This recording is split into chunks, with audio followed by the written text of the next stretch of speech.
Dela writes, my MVVs, welcome. Report has it that Àṣẹ Olórí Àbẹ turns into a curse, okay? There's a pod Shatters. Ebony's defender runs blind into the night. Family return to the Ooni of Ife's palace seeking help. When Ebony's family and her supporters set out from Ile-Ife with the sacred Àṣẹ Olórí Àbẹ pod, they believed they were protected. They were, certain that the decree, if invoked properly, would shield her from losing the immunity that had long been debated in the palace. They had gone to different shrines, consulted traditionalists, and carried out what they thought were the right rituals to strengthen her defense. But as they made their return back towards, their home after Ooni of Ife declined that was never going to happen, not under his watch. Immunity must be removed. That Olórí Àbẹ, Àṣẹ Olórí Àbẹ was not, created to shield consequences. It was rather created, to protect the innocent, okay? And when Ooni of Ife declined that was not going to happen, whether it is invoked or not, it would be law and void, and the elders also stood by the Ooni of Ife. Ebony's family, they were so upset and all of that. As we are hearing, if the information is correct, they went back. As they were going back, they said that pot shattered. They say the pot that symbolized the Àṣẹ Olórí Àbẹ began to shake violently inside the basket where it was being carried. At first, they thought it was just a sign of the gods acknowledging their sacrifice, or, they never thought, they just thought that maybe it has something to do with the palace and they are right, these other people are wrong. But before anyone could steady, the clay pot cracked loudly and shattered into pieces immediately. Confusion set in. The chief defender of Ebony, the man who had been the loudest voice assuring her family that the pot would save her, suddenly staggered, screamed, and began, crawling at his face with seconds. He lost the sight. Witnesses said he ran blindly into the bush, wailing in confusion, unable to find his way back. Now, I want to use this opportunity to give a shout out, a Monday shout out, and a hug to our channel members. I want to thank you for always being here. My mom is in the house. You know me, Dela Ram. I never take you guys for granted. I love you. I am grateful that you are always here. I appreciate you from the depth of my heart. May God bless you.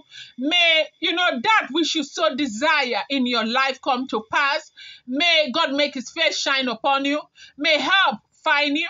May every problem that, threatens your life and your happiness be removed from your root completely in the mighty name of Jesus.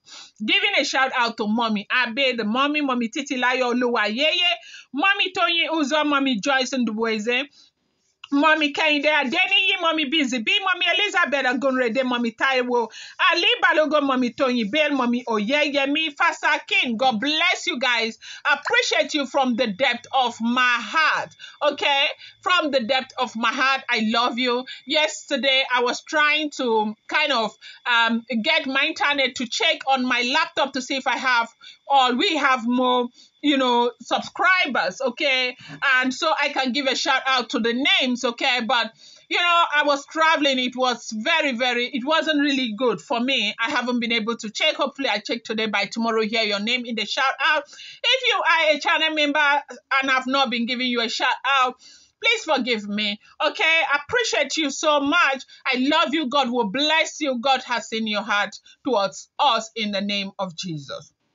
Now, as we are hearing what is going on, they say fear swept over everyone present. Some cried out that it was a cause. Others shouted that Gunjaye, the war spirit, Ooni of Ife release had turned against them. The journey that began with confidence now became a work of shame and terror. They abandoned the broken pieces of the pot and hurried back to Ile-Ife, hoping that, maybe if they pleaded directly with the Ooni of Ife and his council, some mercy would be shown to, that man.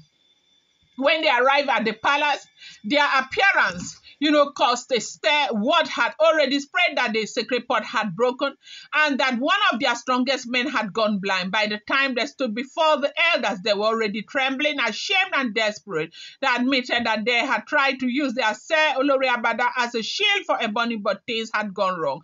They begged for forgiveness and pleaded that Ebony should not be completely stripped of protection, but then again, that they should please help the man that they believe that the reason why that pot started shaking, they were thinking is Ogunjaye. But, from the information that everybody knows, Ogunjaye does not judge you, does not strike you and you still be standing. If that had come from Ogunjaye, apparently the person carrying that pot would have died. And so the palace said it's not Ogunjaye. The elders were unmoved. One by one, senior chief spoke with disappointment. They reminded Ebony's family that they had been warned. The Ooni himself had declared publicly that the throne would no longer honor any manipulation of any sort to cover wrongdoing. Yet Ebony's family had gone ahead against the spirit of the throne and against truth. Now they had not only failed, but they had brought calamity upon themselves. The humiliation was steep. The elders told them outrightly that their action had turned the sacred decree into a curse. The breaking of the pot, they said, was a sign from the ancestors that the matter was closed. There was no more protection left for Ebony. Her immunity must be removed, and she would face the consequences of her action without any covering if she goes further to try and do anything to hurt anyone in the palace again. When Ebony's family tried again to kneel and beg for reconsideration, the elders grew harsher. They told them to rise and leave. One of the chiefs said that mercy would not be given to those who were unrepentant, those who chose rebellion over truth. Another reminded them that even when the Ooni had been patient, even when chances for reconciliation were given, Ebony had shown no remorse. The dismissal was final. Guard escorted them out of the palace.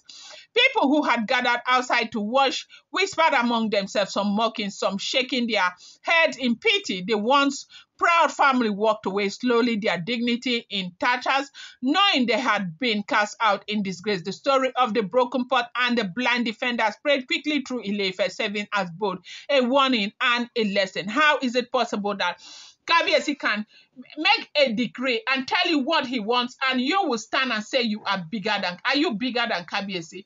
If you were bigger than Kabiyesi, are you bigger than the law? Are you bigger than the throne? As a daughter, a son of Oduduwa, how dare you? They say elders were very upset, asking them to carry their blind defender to wherever they want to seek help, and the help would never ever come from the ancient sword that belongs to the Ooni of Ife, all from the throne. I'm going to bring him update. Do not forget that these are all alleged, rumored, unverified information making the rounds on social media and should not be seen as fact.